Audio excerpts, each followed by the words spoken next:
Okay, ang isa po na nakakatuwa sa aming garden ay itong aming siling diablo, kung tawagin, siling demonyo. Baka ang nagpangalan nito ay mga taga Bicol sapagkat ito ay pinasikat sa Bicol.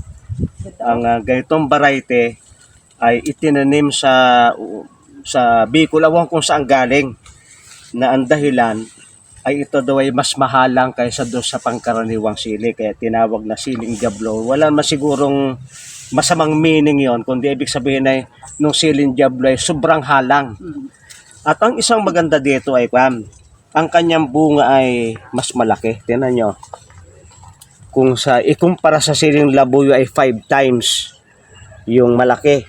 At ang isa pa ay yung kanyang buto ay kakaunti lang na maliliit. Hindi kagaya nung siling labuyo. Ito pa nga may nakikita kong kakaunti talaga yung buto na maliit. Hindi kagaya nung ibang sili na ikumpara natin dito sa Taiwan. Ito yung siling Taiwan. Na bagaman siya'y maliit, ang kanyang buto ay malalaki. Pero itong ito, siling diablo, siling demonyo ay mas matangkad siya at mas malalaki yung dahon kumpara dun sa dahon ng itong siling Taiwan. Kapag siya hindi pa bumubunga, ang lalapad ng dahon niya at ang lasa ay lasa din ng siling labuyo. Pwedeng pangtinula talaga, pwedeng gulay na malalaki. At ang isa pa ay siya ay parang resistant sa mga sakit. Yung iba kong sili nagkamatay na matanda, ito ay maganda pa. At ang daming bunga, nagkalaglagan na nga, ang daming bunga. Ito ay hindi namin ganong naintindi. Libo-libo nang nahulog dyan. Araw-araw ay may nalalaglag. Ngayon lang namin ito makukuha. At saka, pag kayo magtatanim nito, mga pangsarili lang, 1 puno lang ang kailangan ninyo. Dahil ito ay napakarami ng bunga. At ang ganda niyang tingnan. Pag hilaw ay medyo yellow. At kapag hinog na ay ganyan na. Nakatingala siya. Hindi kagaya ng ibang sili na nakatungo. Nakatingala din siya. Ito isang variety na itinatanim na rin sa Pilipinas.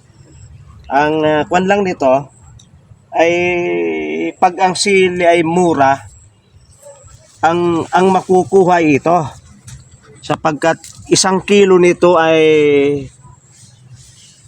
marami kung gagawin sa mga gutuhan, dadalhin doon, marami 1 kilo ay hindi kagaya niya na malaki.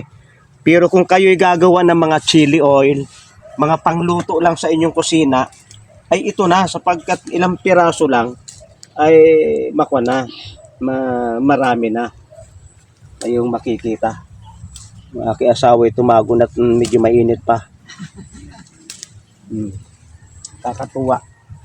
At ito'y kahit pitasin nyo ng medyo manibalang pa lang, ay mahihinog na. Nasa si ma'am, nakailang ka na ma'am na nakuha?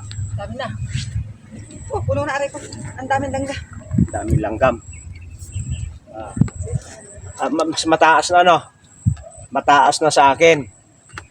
Ay napapabayaan ng pare.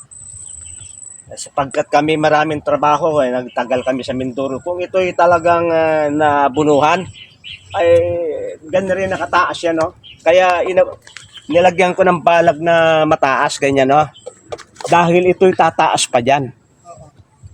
Kung napupuruning at naiintindi, ay talagang tataas. Maraming salamat sa inyong pagsubaybay sa Natural Wellness si Pastor Vito.